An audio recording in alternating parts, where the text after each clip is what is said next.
Today, great weather again. Thank the good Lord for that. Great competition, man. Heard some pads popping. It was really, really good to see coming off a bye week and getting our edge back. I thought we really knocked the crap out of each other today, man. Saw some high-speed collisions. Saw some big plays defensively and offensively.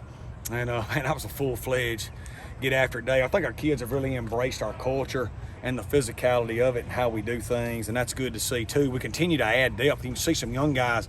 Like I said, man, we're into our sixth week, and they're really starting to get it and add value and could add some more depth down the stretch, because we can play those guys in 4 games if we had to.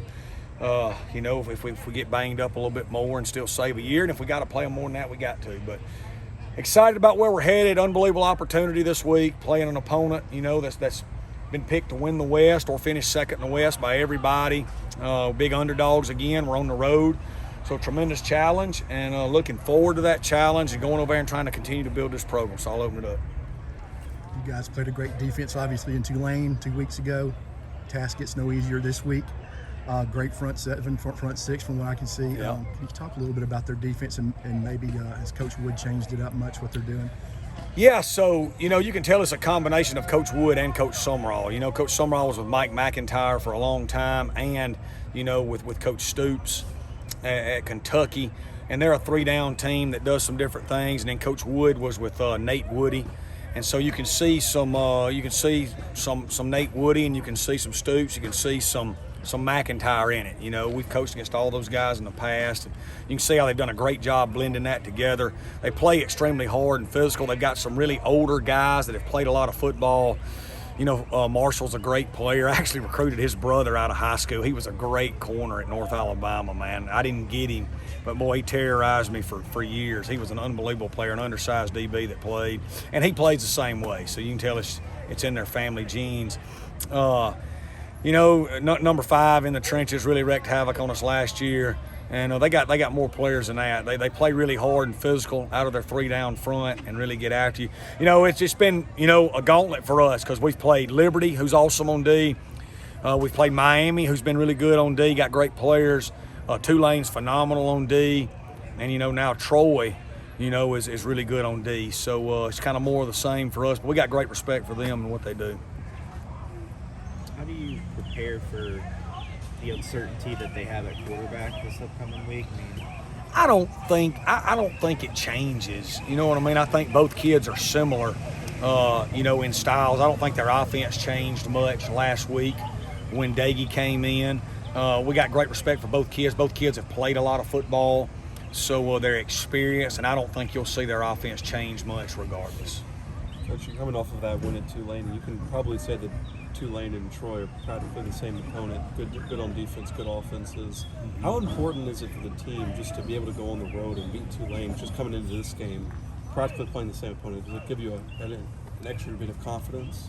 I don't know about that. It was a big win, but it was 2 weeks ago now. You know what I mean? Like, it's over and done with, and we've got a new challenge and a new, the great thing about life and football nowadays with the way the world moves so fast and social media is, you do something great on one day, you get accolades for it, and the next day you either do it again or you fail, and everybody thinks you're not any good anymore. So, you have to wake up every day and prove it every day. And so we've kind of moved on from that. I think experiences in life do build confidence, and we have gone on the road and won a game versus a really good team, so we've got more confidence we can do that. But this is a new and intriguing challenge all in and of itself. What kind of measuring stick will this be for you guys? I guess with the first conference game in the Sun Belt, team you played last year when things weren't really functional yet. What kind of measuring stick is this going to be for you guys? Well, I think it'd be, if we lose, it's not the end of the world with where we're building the program. If we win, it's obviously a huge step forward because, nobody really talks about us ever in the Sun Belt West. Nobody really gives us any credit. We're always big underdogs. And that's probably what we should be, right? We've earned that through our play over the last 3 years.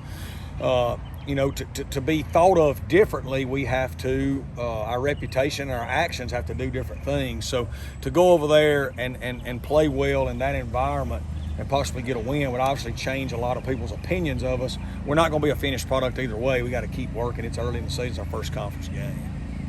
How you seen the progress in the running back room, particularly behind Frank Gorski? Yeah, I think Janari's playing well. You know, he just hadn't gotten the opportunities. We've had limited number of snaps the last few games because of Northwestern State, a lot of explosive plays, and then Tulane, we didn't get our first 3 short yardage situations to extend drives, so we had less than 60 snaps.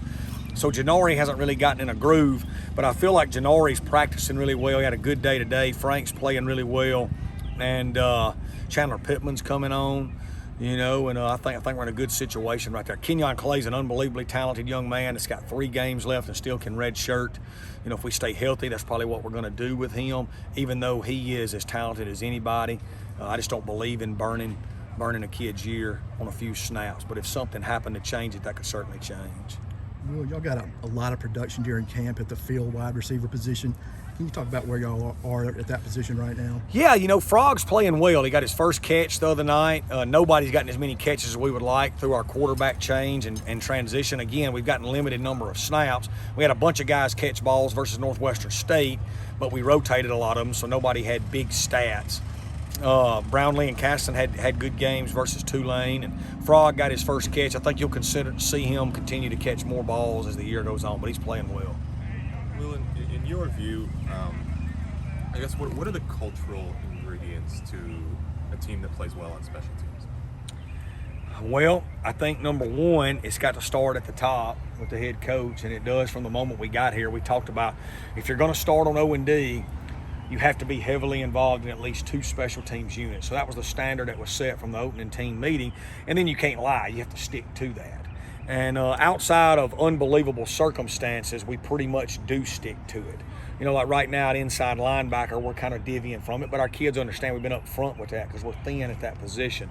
You know, and then our kids, you have to show them statistics in NFL, you know, how much it matters statistically to win games, but also how if they're going to play in the NFL, they're going to have to do it and put it on tape. And we got so many instances, you know, right now with guys from Southern Miss that are in the NFL, and we get them to text message and show, like, man, if you can't play in the kicking game, they won't take you. They won't keep you. And so it's just what we talk and preach every day.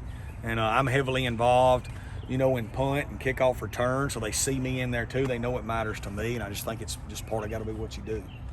Coach, through your career, have you had the ability many times to play rotate 9 and 10 guys on the offensive line during the course of a game? I would say that's very rare in year 2 of a program. What we've done from a recruiting standpoint and getting Sam Grigg here and a coaching standpoint and Ankar and developmental has been unbelievable to be able to do that in year 2. Very few programs can do that anywhere, especially in year 2 in the trenches. What you're looking at right now is we're playing 9 O linemen consistently, and we're playing 7 D linemen consistently in 3 spots. If you count the jacks in it, we're playing 10 D linemen consistently. So like that's an unbelievable job of recruiting, developing, and coaching in year 2, because when you look at the Alabamas, the Georgias, and those guys, that's what they do. And that's what we want to get to at the Group of 5 level. Coach, coming off the bye week, what's the overall health of the team coming into this game? I think good. You know, I mean, obviously everybody knows the guys that we've hurt and lost for the year, but the guys we're playing with are healthy and ready to roll. You know, so. Everybody good?